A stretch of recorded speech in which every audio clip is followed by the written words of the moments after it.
Soldier Mage King, Chapter 11, The Sins of the Father. Morgause was expecting to find Camelot full of bootlickers.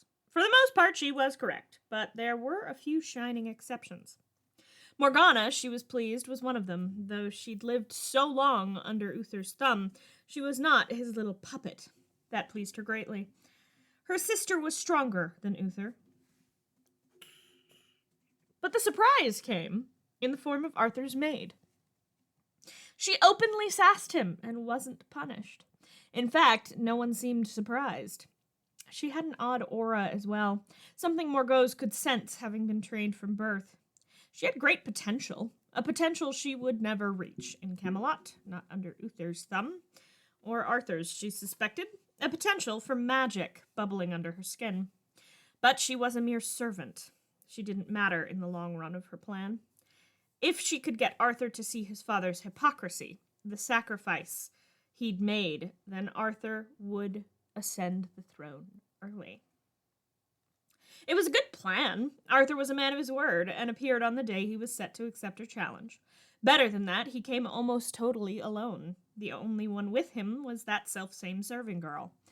She was more cautious than he, constantly saying they should go back, teasing Arthur about following a horse here, but she kept quiet when Morgause summoned Igraine. Through Arthur's short conversation with his mother, the girl said nothing. Her eyes flicked between Arthur and his mother and Morgause. If Morgause didn't know better, she'd say the girl was looking to be sure that the words Igraine spoke were her own and not dictated by Morgause. She let them go. She'd never intended on keeping them. She could not wait to see how this went. Merlin raced after Arthur. He had been born of magic. The hypocrisy of Uther Pendragon made her blood boil. But she knew Arthur. If he followed through with his first instinct, if he killed his father, he would never forgive himself. He would fall on his own sword, and there would be nothing she could do to save him. She raced past guards and nearly ran down several servants, only dodging at the last second. She slammed into Leon at the door of the throne room, completely out of breath. Leon caught her by the shoulder. "The king has ordered everyone out of the throne room," Leon began, but Merlin wasn't having it. "They're going to kill each other." The panic in her voice gave Leon pause, and it was in that moment he heard the clatter of metal on metal beyond the door. With Leon reeling, Merlin seized the door handle and shoved it open. The tableau in front of them was heart-stopping. Uther was on the floor. Arthur had his sword up, ready to swing it down. Uther's own weapon was across the room. Merlin moved before anyone else could. She snatched Leon's sword from his belt and darted across the room and brought the sword up to meet Arthur's. The blow jarred her arms, but she held her ground. Arthur reeled back, shocked by her sudden appearance. "You don't want to do this, Arthur. You've already lost one parent. Do you really want to lose the other one, too?" Merlin asked as she heard Leon scramble to help Uther off the floor. "You heard what my mother said. He as good as murdered her. He's nothing but a hypocrite and a liar. Move aside," Arthur demanded, and Merlin shook her head, keeping her stance steady. She'd watched the knights enough to have picked up a few tricks. "Arthur," she began, and Uther spoke up behind her. "Listen to the girl, Arthur. She's speaking sense," he managed. Arthur snarled, trying to dodge around Merlin. She deflected his blow and stayed between him and his father. "This is what Morgause wants. She wants you to kill your father, to destabilize Camelot." Merlin tried to reason with him, but the anger in his eyes was not dying down. The only choice Merlin had left was to lie. "Those were not your mother's words, Arthur. Morgause is an enchantress. She tricked you." Something in Arthur's eyes flickered. Uncertainty, then horror at what he'd almost done. His eyes flicked to his father, and this time Merlin wasn't fast enough. Arthur laid the point of his sword at the hollow of his father's throat. "Swear to me. Swear you did not kill my mother." "I loved her, Arthur. She was the most precious thing in the world to me.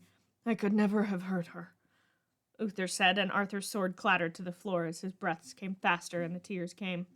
Uther gathered his son to him as he wept. Leon stepped to Merlin and laid a hand on her shoulder. She nearly jumped. She'd forgotten he was there. He eased his sword out of her grip and placed it back into its scabbard. You know, you're not actually too bad with that. Might not be a bad idea to teach you how to actually use one, he said, only half joking. Merlin's hands shook as Leon led her out of the throne room. He sat her down in an alcove and spoke to a passing servant who curtsied to him. Kneeling down in front of Merlin, Leon carefully took her hands. Are you all right? I'm fine, she muttered, but her shaking gave her away. She'd never wanted to be on the other side of Arthur's sword for any reason, but so many terrifying dreams had haunted her of evil kings set on killing all magic. A man she had just saved. You did the right thing, Merlin, Leon said, jolting her out of her own thoughts. Uther owes you his life, and Arthur his sanity. Merlin shook her head, but Leon was not to be deterred. I've had one of the other maids take over your duties for the rest of the day. A battle like this against a friend is never easy. Go home. Rest, Leon instructed, and Merlin nodded numbly. Several hours later, an unexpected visitor arrived. Gaius was off on his rounds, so Merlin was alone when the door opened to an unaccompanied Uther Pendragon. Merlin nearly spilled the potion she'd been working on as she scrambled to her feet and curtsied, eyes fixed on the floor. Gaius is on his rounds, sire, she pointed out lamely. I am not here to speak to him. I am here for you, Uther said, and Merlin's blood ran cold. Sire, what you did in the throne room was very brave. I'm glad Arthur inspires such loyalty in his staff, Uther said rather stiffly. Merlin blinked at his boots. She wasn't sure what she should say, if anything. Uther didn't seem to expect her to reply. You've proved yourself a trusted ally in the fight against magic. For that, I have decided to reward you. That made her glance up before instinct and nausea took over, and she stared at the floor. Sire, she began, but Uther had laid a sheathed dagger on the table between them. It was beautiful, the hilt wrought in silver and wrapped in newly cleaned green leather. An emerald gleamed in the pommel. The sheath was green leather as well, decorated with swirling vines and flowers. This belonged to a dear friend of mine once. She too proved herself a great friend of Camelot in her time, Uther said, and Merlin, for lack of anything else to do, curtsied again. Thank you, sire. The response was mechanical. Uther, though, didn't seem to notice. See that you actually learn how to use it, he instructed, and headed back for the door. Before he reached it, he turned. Oh, and if anyone hears the truth of what happened today from you, I will kill you myself. Uther threatened and left without another word.